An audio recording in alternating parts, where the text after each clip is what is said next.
things down to three items. I think I'll go with four, and I'll try. I think these are pretty important ones. Some of them are going to sound like, well, you've heard it before, but it's worth re-emphasizing. I think the first is you need to work, depending upon how well you want to do, and particularly if you're starting a company, you need to work super hard. So what does super hard mean? Well, when my brother and I were starting our first company, instead of getting an apartment, we just rented a small office and we slept on the couch. And we showered at the YMCA, and we're so hot up we had just one computer. So the website was up during the day, and I was coding at night, 7 days a week, all the time. And I sort of briefly had a girlfriend in that period, and in order to be with me, she had to sleep in the office. So work hard, like every waking hour. That's the thing I would say particularly if you're starting a company.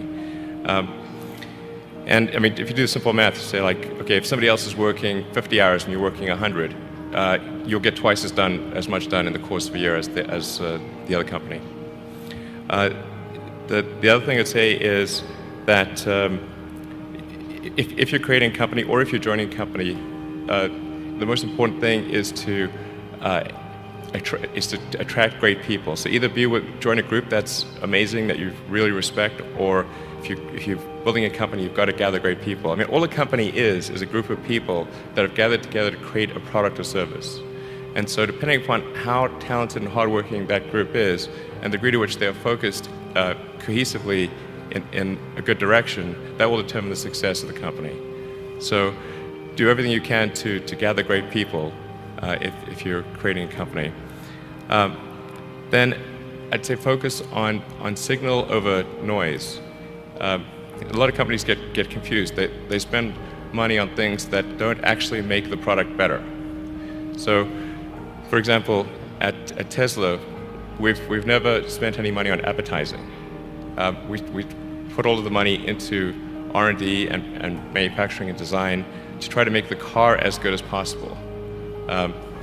And I think that's the way to go. So, for any given company, just keep thinking about, are these efforts that people are expending, are they resulting in a better product or service? And if they're not, stop those efforts. And then the final thing is to sort of don't just follow the trend.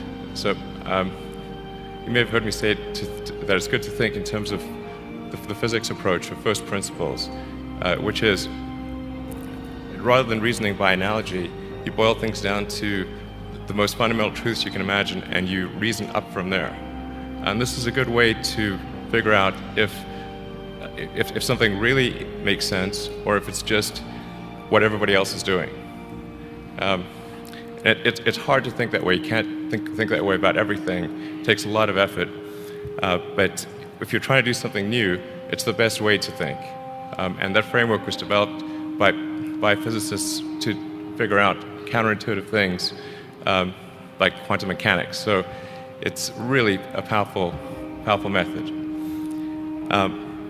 Anyway, so that's, and then I think that the final thing I would encourage you to do is, now is the time to take risk. You don't have, you don't have kids. As you get older, your obligations increase. So and once you have a family, you start taking risk not just for yourself but for your family as well. It gets much harder to do things that might not work out.